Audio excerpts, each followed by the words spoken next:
E aí, pessoal, tudo bem? Vou tentar fazer uns vídeos mais diretos assim, gravando direto do YouTube. Eu estou tentando fazer gravação ao vivo, mas para usar a câmera frontal, quando eu mostro alguma coisa aqui, a imagem fica invertida, depois fica gravado invertido, então eu ainda não consegui. O que eu estou fazendo agora é fazendo uma gravação direta, desculpa, uma gravação direta do YouTube, para depois já colocar no ar sem vinheta, sem música, sem nada. A ideia agora é tentar fazer o canal ficar um pouquinho mais dinâmico do ponto de vista da edição, para que eu não perca tanto tempo para ficar editando e eu possa publicar mais coisas, mais ideias e seja um pouquinho mais dinâmico com vocês e interativo, inclusive, assim que eu conseguir resolver o problema da parte das transmissões ao vivo. Hoje eu estou aqui para falar de um livro muito legal que é o Dentro da Baleia e Outros Ensaios, do George Orwell. Esse é um livro publicado pela Companhia das Letras e organizado pelo Daniel Pisa. Eu preciso começar dizendo que esse livro está esgotado, mas ele ainda é encontrado na estante virtual e em vários sebos do Brasil. E gostaria de fazer um apelo aqui para vocês que entrem em contato com as editoras quando um livro bom como esse esgotar. Eu vou falar sobre um pouquinho sobre ele e você vai entender que é necessário que a gente solicite para as editoras que bons livros voltem para o mercado, né? O George Orwell tem vários livros importantes, como Revolução dos Bichos, o 1984, acho que todo mundo conhece esse autor. Esse é o pseudônimo, na verdade o nome dele é Eric Arthur Blair. Ele é inglês, né? Viveu muito na Birmânia, trabalhou na polícia da Inglaterra e tal. Enfim, vamos falar um pouquinho desse livro e depois eu reitero o meu apelo aqui para vocês entrarem em contato com a editora. O livro é dividido em 3 partes, são ensaios literários e políticos enfim, sobre as impressões da época dele. São basicamente todos escritos, todos os ensaios são escritos ou logo no pós-guerra, Segunda Guerra Mundial, ou durante a Segunda Guerra Mundial. A primeira parte, que ele intitula Palavras e Palavras, são ensaios sobre o ato de escrever, por que ele escreve, confissões de quando ele trabalhava como resenhista, e ele fala de bons livros ruins, ele faz um apanhado sobre o que é literatura ruim, mas dentro da literatura ruim o que pode ser aproveitado, é bem interessante. E inclusive ele tem um ensaio que eu acho incrível aqui para quem trabalha com livraria, que é Memórias de Livraria, quando ele trabalhava como livreiro. Na época, né, no início do século XX, livrarias não tinham distinção entre livros novos e usados, geralmente eles vendiam as duas coisas, né? O mercado não era como é hoje, totalmente capitalizado e globalizado da forma que é hoje. E aqui ele faz referências a clientes ruins, problemas com clientes, problemas de clientes que escolhem livros ruins, isso tudo na perspectiva, obviamente, pessoal dele. Mas quem trabalha numa livraria como eu sabe que muito do que ele fala aqui ainda se repete hoje em dia. A segunda parte do livro é sobre a memória da política. E aqui eu faço um parênteses especial porque esses ensaios sobre política, sobre memória dele, são fortíssimos. Por exemplo, no primeiro ensaio, eu estou olhando aqui porque eu não me lembro dos títulos, no primeiro ensaio chamado Um Enforcamento, ele, como representante da polícia lá, ele tem que acompanhar a execução de um prisioneiro, que inclusive, se eu não me engano, eu já li esse ensaio há algum tempo, não diz nem por que ele foi condenado, ele simplesmente foi condenado à morte por enforcamento, e ele narra aquela rotina, né, aquele procedimento como uma rotina tranquila para os policiais amigos dele, principalmente para os carcereiros e para o carrasco. É meio assustador o que acontece, porque essas pessoas que lidam com violência e de forma cotidiana acaba banalizando isso, né?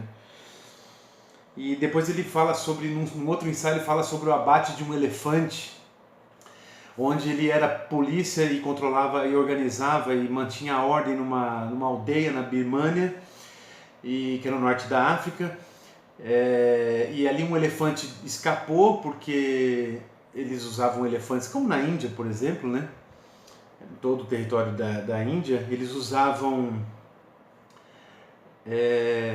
esses elefantes para lida, igual a gente usa cavalos aqui no Brasil, muitas vezes bois. Bois são menos utilizados hoje para puxar carros e tal, carroças hoje mais cavalos, e ainda espero que isso desapareça. Mas eles usavam e usam até hoje elefantes. Um desses elefantes entra em um surto de raiva, de ódio, se solta das amarras, das correntes do dono, mata o dono pisoteado e começa a destruir a aldeia. E aí ele é obrigado a caçar esse elefante, que depois desaparece nos arredores da aldeia. Ele tem que caçar e matar esse elefante, ele tem que abater, né? Sacrificar esse elefante, porque realmente ele está pondo em risco toda a população. Só que aí a população toda segue ele vai contando aquilo, né? Ele está lá armado com sua espingarda, enfim, seu rifle, seu revólver, ele vai até as redondezas numa plantação e encontra o elefante pastando calmamente em cima da plantação de arroz que eles tinham lá, não me lembro exatamente o que era. E ele fica com pena de matar o elefante, porque na verdade o elefante, ali está fazendo uma referência, obviamente, ao oprimido, né? O ensaio é político, mas eu estou contando ao pé da letra para você pescar a ideia. Ele simplesmente, o elefante está lá pastando tranquilamente, que na opinião dele era só pegar o elefante e enjaular novamente, acorrentar novamente, mas uma vez que o elefante se rebelou, ele pode ser reincidente. Então ele, mesmo sendo contra a vontade dele, ele é obrigado a abater esse elefante. E aí ele faz uma reflexão sobre o tirano, inclusive, como o tirano se torna tiranizado pela sua própria imagem de opressor. Mesmo que ele tenha surtos ou pequenos momentos de lucidez, um tirano, e tenha surtos de compaixão, mesmo naquele momento ele é obrigado a exercer o seu papel, a sua figura de tirano.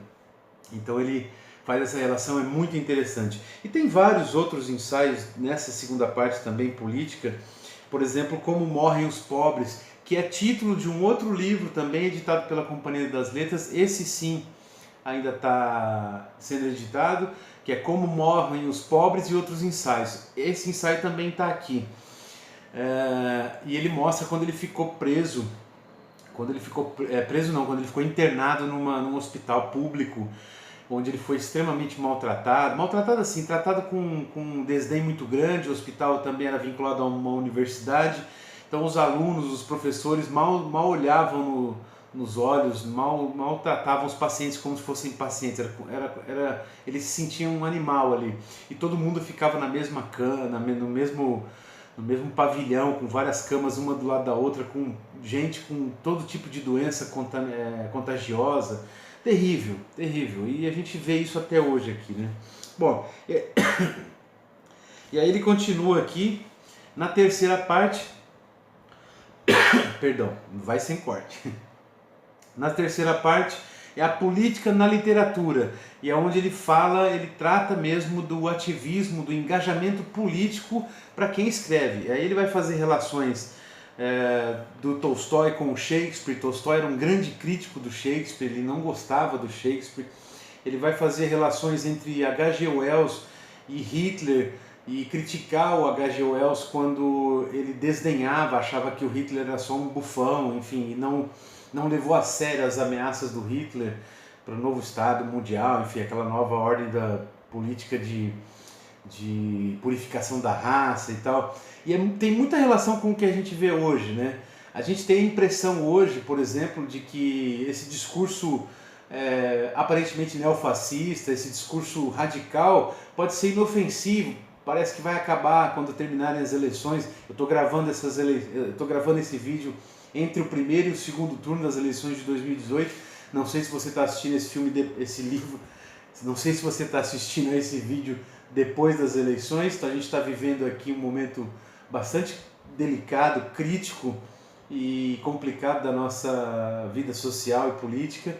Então, aqui ele alerta muito bem isso: quando você não leva a sério ameaças e discursos totalitários e discursos quase que neofascistas, praticamente neofascistas, trajados de salvação, de solução de problemas. E aqui ele faz essa relação. Tem outros ensaios como Política versus Literatura, uma análise da viagem do livro As Viagens de Gulliver.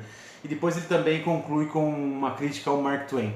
Enfim, é um livro extraordinário, fazia muito tempo que eu queria esse livro, não encontrava, eu não queria pagar o preço que eu encontrava na estante virtual. Depois eu encontrei um exemplar lá, estava R$35, não sei se foi vendido até o momento que eu estou gravando esse vídeo, mas aí vale a pena se estiver em bom estado.